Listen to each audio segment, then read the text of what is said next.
London Call throws its head up gate 2, settles.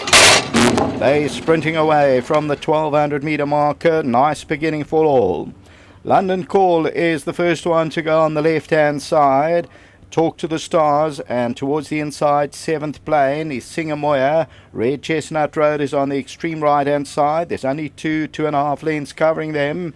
London Call is making the running, leads it by about a length and a quarter.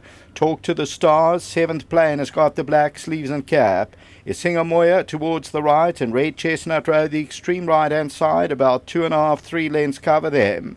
As they move now towards the 500 metre marker, London Calls the leader. Red Chestnut Road's now being asked the question. Talk to the Stars is still going nicely. 7th plane towards the inside, and then is Singamoya. 300 to go. London Calls still under the hand. 7th plane trying to put in a claim. Talk to the Stars tries to run on from behind, but London Calls still leads it. Talk to the Stars tries to throw out the challenge. London Calls digging in. Talk to the Stars coming late. London Call, Talk to the Stars. London Call showed a lot of courage. Talk to the Stars, 7th plane, Red Chestnut Road.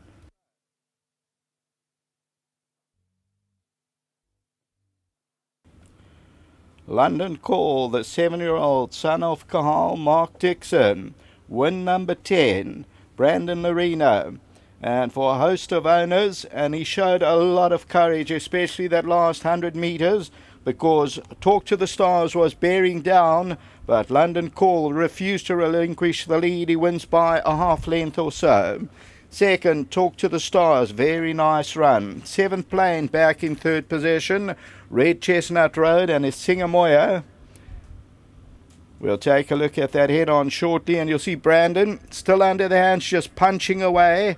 And then Talk to the Stars was travelling nicely. Now Dennis asks the question, and he tries to get to London Call, gets to within that half length, but London Call won't go down, and he pays up tote favourite at 220, number 1 London Call. Talk to the Stars back in second. Next up is race number 3, and the third race that will start off our pick 6. And the pick 6, there is a mega pool carryover of 100,000, estimate 1.9 million. Back to the studio.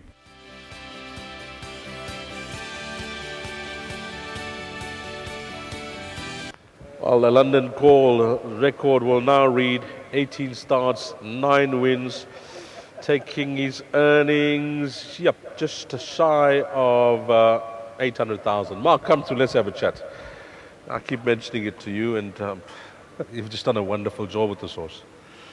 It's a lot easier these when you've got the animal, and the guys that own him, very patient, because at some stages through his career it's not been that easy, very frustrating.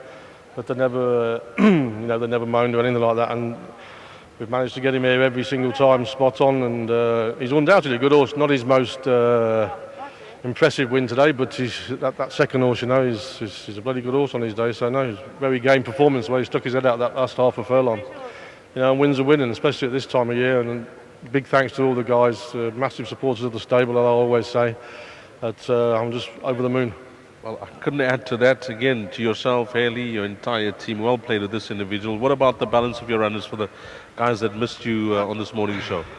I think all my runners have got big chances today. I think the Poet never runs a bad race. Yes. Admiral's Guest is still improving. Yes. And the filly in the last, I think she'll appreciate the trip. Yes. She's drawn one, you can save a lot of ground on that bend early on, so I think she'll run well. But as I say, she's been a bit disappointing to date, but hopeful rather than confident. Well done to your team here, Mark. Tremendous job with the horse. Thanks a lot, Dees. Lovely. That's Mark Dixon. Let's get our good friend Brandon Lorino in. Brandon, if there's a horse that's dear to you, I know you've ridden a lot of good horses, graded winners, etc. 10 rides on this fellow for 7 wins. Yeah, he's been amazing. It's been a real privilege being involved with this horse throughout his career. It's truly honourable, and I'm very grateful to Mr. Larson, Mr. Cummings, and Mr. Samuelson. They've been loyal to me as well, and it's paid a lot of dividends.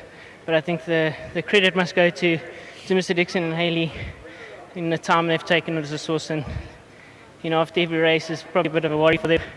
And they've given him the time, and he's rewarded them. I think his stats are above 70 for winning, so it's phenomenal. It's quite deceiving on the eye, especially from where we're watching, the way he does it so easy in front, Brandon. Yeah, Dees, I think at Scottsville, the middle part of the race is where he wins it. You know, you give him a chance, and he's quite quick as he goes. But in the middle of the race, he starts to latch onto the bit, and he shows me what to do. You know, today was the same sort of thing. I was happy that I could keep an eye on Red Chestnut Road, and once I disposed of him, I just said talk to the stars, and I knew he was coming late, so I just held on to him a bit longer. Well, you're the man for the job when it comes to this horse. Well done here, Brandon. Anything else from your side, my man? No thanks. Nothing that stands out at these. Obviously, London was the main horse I came for today. Anything else, we'll be grateful. Well done. Thanks a lot. Lovely, Brandon. Clint and the boys. Clint's going to represent the guys, and horses. Clint, you got the green on as well. Fantastic. But to all your boys, I mean, a horse that's dreams are made of. Absolutely. I mean, we waited for this win. I think last time, drawn wide at Greyville, he got tucked in, which I think didn't suit him. Yes. So it's good to have him back. To get his number 10, I think he deserves it. And the patience, I mean, it's no doubt it's something that you guys just know is going to happen after a race, that we're going to give him the time off, and when he comes back, it's a win, or he's going to run well again. Absolutely. I mean, Mark knows him like the back of his hand now, and when he says to us we have to give him a bit of a break, we do so, you know, and when he says he's ready to run, he brings him to the course in great shape. I mean, to get 10 wins, horse only had 17 or 18 runs now. It's just a phenomenal training feat. Mark's just done an amazing job with him, as he does with the rest of our horses. But well done to Rex, he's down in the Cape, and to Gary, and lovely to have Alan, Gary's brother here from Australia, to help lead the horse in. So yeah, fantastic. And Bruce LaRue, the breeder, well done to him. And of course Brandon, when he gets his head in front, they don't get past him. He's too good. Okay, the numbers in the frame. Now, before you leave, I'm going to ask you about this filly. I know she was scratched today. Could she be the new kid on the block from the Dixon Yard? Dee's, she's shown us so much, and she really looks like she's got ability. There are a lot of good 3-year-old fillies around, so we'll have to see in the season how good she really is. Well, it's the same partnership with all you guys, and I wish you all the best. Absolutely. Thanks, Dees. Well done to Clint and Gary and Rex and all the boys here with number 1 London Call. And we welcome Gary's brother from Australia. Welcome, sir. Well done to the guys from number 1 London Call. 1, 3... Now, sorry, let's get this right. How they cross the line. 1, 2, 4, and 3. That is the best cameraman on course who sent that order of finish through. And up next is the start of the pick 6, 13:10, which is 10 past 1.